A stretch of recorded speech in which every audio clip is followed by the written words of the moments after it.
अस्सलाम वालेकुम दोस्तों, प्यारो, सब कैसे हो? ठीक हो दोस्तों? कल से आपको मालूम है ज़िला रहीम यार ख़ान थाना मचका की हदूद में एक वक़ूआ हुआ। उसमें 12 एहलकार शहीद हुए हैं, 6 ज़ख्मी हुए हैं। एक डाकुओं की तरफ से भी मारा गया, एक डाकू ज़ख्मी हुआ। तो वीडियो रिकॉर्ड करने का मकसद ये है कि हमारा न्यूज़ जितने भी है, RY, जियो न्यूज़, बाकी जितने न्यूज़ है, हम रात कल आज से देख रहे थे खबरें। बार बार वो झूठ की बुनियाद पर खबरें दे रहे थे और सहाफ़ियों ने मिल के एक सियासी लोगों के कहने पर एक यानी कुछ पंजाब की डाकुओं की और कुछ सिंध की डाकुओं की एक यानी पोस्ट बनाया और फिर उसमें नंबर दिया, इनाम का बताया 1-1 करोड़ रुपए। तो ज़िंदगी मौत खुदा की हाथ में है, कोई किसी को मार नहीं सकता है जब तक अल्लाह ना चाहे। बाकी हम उस नंबर पर राब्ता करते हैं कि वो लोग क्या कहते हैं। मैं शाहिद लुंड बलोच बात कर रहा हूँ। अभी नंबर 0333 426 53 है। तो हम इसको कॉल लगाते हैं, इसकी गुफ्तगू आपको भी सुनाते हैं और मिल के सब सुनते हैं।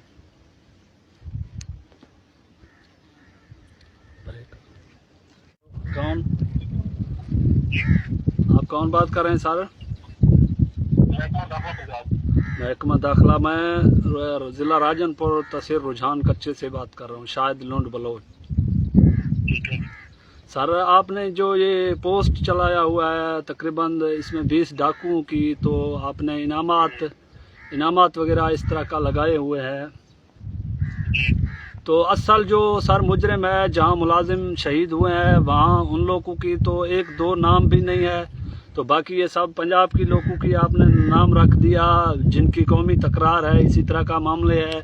ये तो हम बार बार मीडिया पर। जी सर, ये देखिए मेरी इस जगह से ये नाम है, ठीक है? जी सर। इसमें से अगर आपको किसी का पता है तो मुझे बता दें। सर हम इस तरह मुखबरी तो किसी की नहीं करेंगे, लेकिन पुलिस तो जानता है ना। आप छोटे छोटे सहाफ़ियों के कहने पर इस तरह किसी की सर की कीमत कैसे लगा सकते हैं? इतना वाफिर पैसा है तो गरीबों में बांटे, इस तरह क्यों आप कर रहे हैं? देखिए मेरी बात सुनिए जी। हम जिस लेवल पे काम करते हैं ना जी, ये मामला हमारे हाथ में नहीं है। हमें डायरेक्शन दी गई है कि इनमें से 20 डाकुओं के बारे में अगर कोई बंदा जानता है तो उसकी इन्फॉर्मेशन लेके आपसे भेजनी है। सर आपने नाम तो लिस्ट में शामिल कर दिया ना, बेगुनाह लोगों की नाम इसमें शामिल है। तो मैं शाहिद लुंड बात कर रहा हूँ, पहला नाम मेरा रखा गया है। आपको मालूम है मेरे क्या मामलात है और हथियार उठाने का क्या वजह है। आप बगैर वजूहात जाने की आप किस तरह किसी को इस तरह कह सकते हैं या किसी के इनाम रख सकते हैं? आपका जो नाम है ना वो हमने तो आपका शामिल नहीं किया, ठीक है ना? हमें तो डायरेक्शन ऊपर से आई। जी जी सर। हम ऊपर से, मुझे नहीं पता किसने वो शामिल किया हुआ, हमें तो ये कहा गया है कि उनकी इन्फॉर्मेशन आप दे देंगे। सर आप बिल्कुल दे सकते हैं, लेकिन आप उनसे बात तो कर सकते हैं कि डाकू कौन है, कि किसने ये काम किया, किसने मुलाजिम शहीद किया है। झूठी अफवाह मैं कल से देख रहा हूँ, सुबह से देख रहा हूँ। मैंने कल इंटरव्यू भी किया एक सहाफ़ी के साथ, मैंने उसको सब बातें बताई है कि वहाँ इस तरह मामला हो रहे हैं, मुलाजिम शहीद हो रहे हैं, अफसरों की नादानी की वजह से शहीद हो रहे हैं। अफसर दफ्तरों में बैठे हुए, मुलाजिम बेचारे 4-4 घंटे फोने कर रहे हैं कि हमें यहाँ से निकाला जाए, यहाँ हमें खतरा है। फिर मुलाजिमों को भी नहीं निकाला गया। मुतलका जो SO14 है वो खुद मुलाजिमों के साथ नहीं है। फिर ये इनामात रखा गया, फिर नंबर दिया गया है। इस तरह तो नहीं चल सकता है ना सर। मुल्क को, कानून को आप इस तरह देख रहे हैं कि किस तरह देख रहे हैं?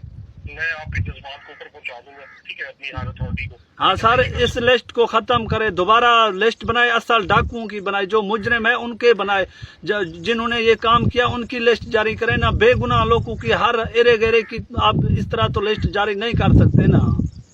ठीक है मोहतरम, मैं आपका जो ना, आपका जो आपने बातें की ना मैं ऊपर पहुंचा दूंगा, ठीक है? ठीक है सर, मेहरबानी, शुक्रिया।